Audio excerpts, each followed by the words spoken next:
What's going on YouTube? This is Cap24, and we're back with another play out of the Dolphins playbook with the gun bunch tight end formation series that we'll be doing this week. The play I want to look at today is going to be tight end corner. This is one that's not found in the Seattle Seahawks playbook, but only in the Dolphins and the run heavy.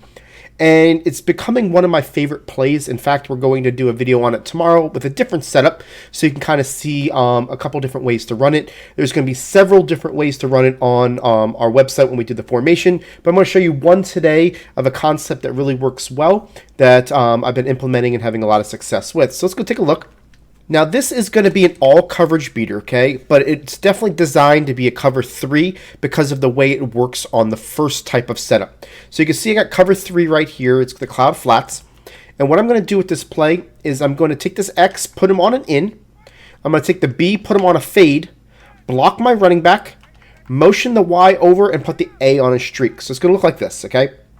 Now, typically, this setup is going to be a really nice high-low with the Y and the X. We're definitely going to show you that throughout the video, and that's going to be something that's kind of popular in the Gun Bunch week last year. But the real thing that this works really well with is that in Madden 19 this year, the depth of this Y route is going to take the cornerback in enough to the middle of the field to get this A wide open over the top. Let me show you basically how it works.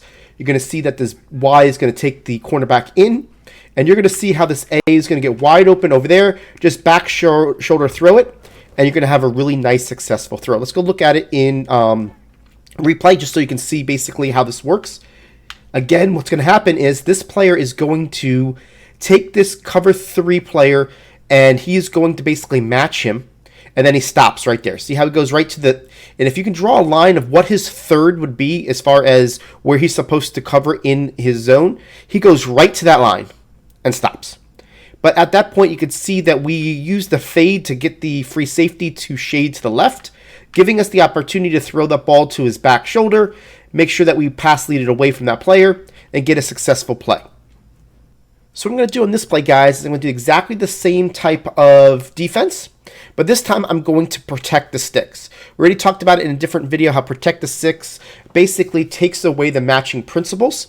And what you're going to do here is you're going to see that the guy is not going to match him. He's not going to follow him across the field like it did before. So it's going to take away that opportunity to have that guy wide open. But even when they protect the sticks, the A is going to do a good job of getting in between both those players, and you're still going to have that opportunity of throwing it to him.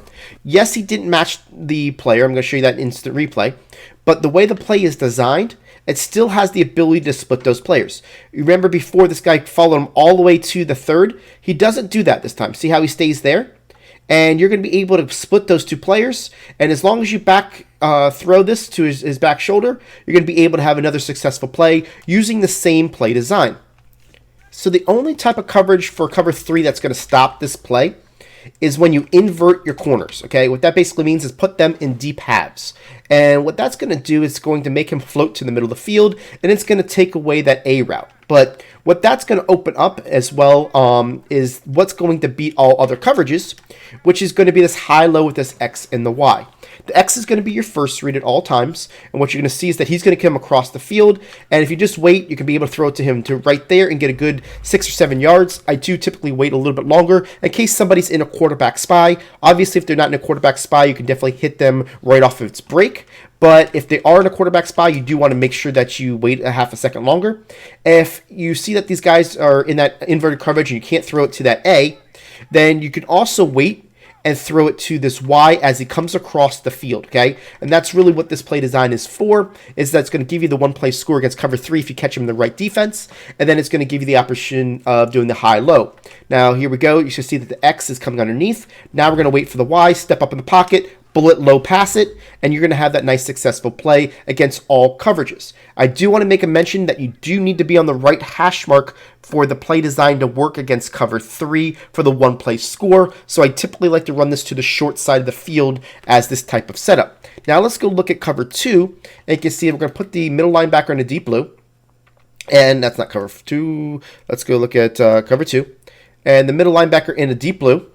And what you're going to see here is that that same play design is going to get open for you as far as the high-low with the X and the Y. And that's really what you're looking for here, is to give yourself that opportunity to beat all coverages, hoping for cover 3. And if you're not going to get cover 3, then you're going to go default to the high-low between the inside receiver and the post route. So here we go again with cover 2. And I just want to make sure that we get this whole thing for you here.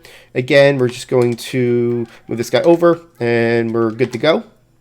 And you can see here now that you're going to have that ability here to either throw it to the X, step up in the pocket, and throw it to the Y. That's basically how it's going to work against all coverages, cover 2, cover 3, cover 4. You saw how we're going to make it work against cover 3 over the top against any coverage other than cover 3 inverted. And you still got the other options as well if they run that play.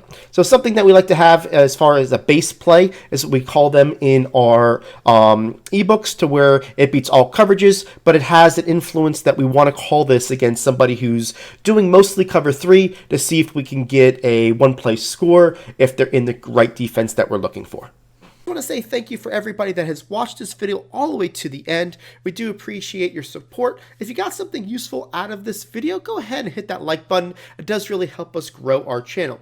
If you're new to our channel and haven't seen one of the videos that are on your screen right now, go ahead and check it out for some great Madden content. And don't forget to hit that subscribe button.